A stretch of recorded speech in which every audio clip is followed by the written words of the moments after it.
Celebration of life of health right now. 20 years I did have 19 years, sorry, I did have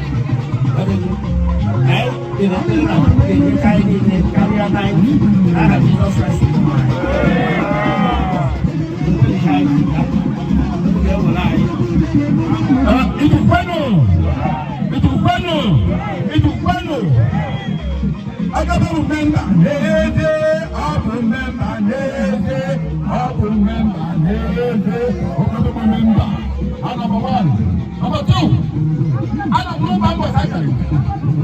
Okay, the junior sister, 20% senior sister. Or whatever, I can point the correction. I'm sorry because I was out there. I was live. If you want to hold it, I want to do it. I'm going to have it happen. That is the name of God. Nothing now. She's lucky and we are lucky. So I can repeat to Emeka, you are doing it. I'm not tolerating you. Why am I saying? You are the light of the Lord in this. You need to take the wind. The way you come here. The light of the Lord in this. So, you don't let that to you. I will tell myself. But I don't easy. But I could tell me when I believe it, I don't know about it. I will look that way now. I was out. That can be polite. What is that? So, I let the wind dog of me to go. I am proud of you. We are proud of you. Even if there is your home, with age, when you get to 90 years in Jesus' name. Open the way daily platform now, Facebook. Only one man in the 140 years. Of the other people are moving to some of the seat or not. After the now, I tell you, not I'm making it. We are never making it. But it is okay. The kind of compare nobody compared to but I never made the man in the state. Oh, you put in the state. I get the honorable, I'm a son of none. Who put it there? Who did you now? Jesus got to your wife. All I do no man. You never. I can't do that.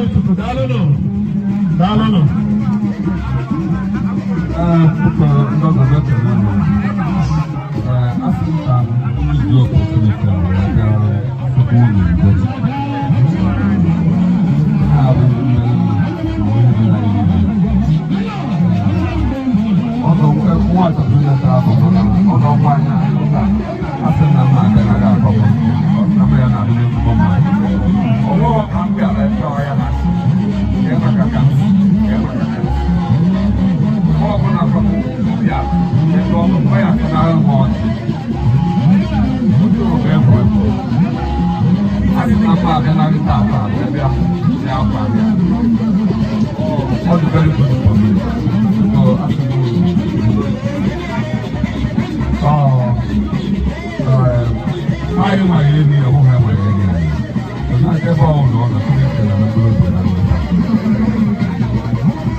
Thank you. I can log in. Thank you, Lee. I Openike the second. Biko Ojekuni Hulu Dipa Chibini Blues Biko Gente Igwe Nevo Openike the second of Usain Autonomous Community Chairman Gente Ojekuni Hulu Dipa of the Mother.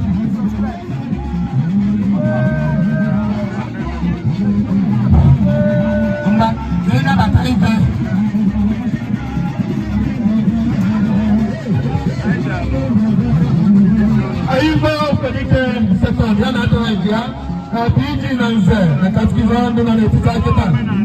Aina sunu no. Aina sunu no. Bueno, ọwọ́ ọdún ọmọ ìlú òṣìlẹ̀ kèdè yọ ọdún ọ̀gá ẹni ọmọdé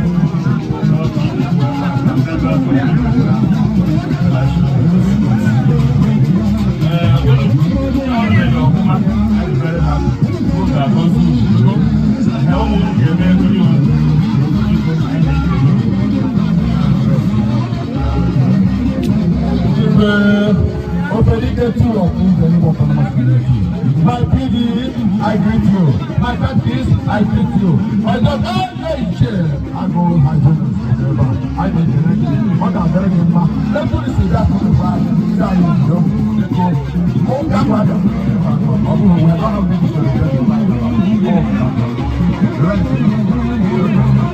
Thank you so much. Because I don't put a show for me. His Excellency, everything local is excellent. Thank you so much. Thank you. Thank you for coming.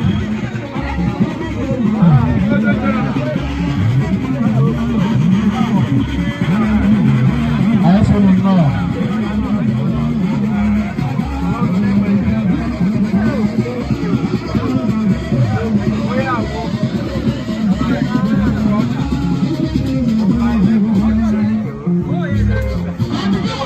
Thank you.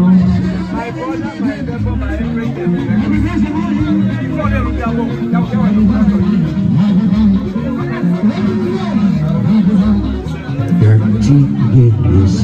Thank you, sir.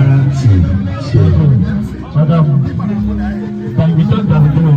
Agini kona na siya infection. Thank you, sir. Agini kona na siya, agini kona na infection. Iko mo na ulit ka na. Iya mama.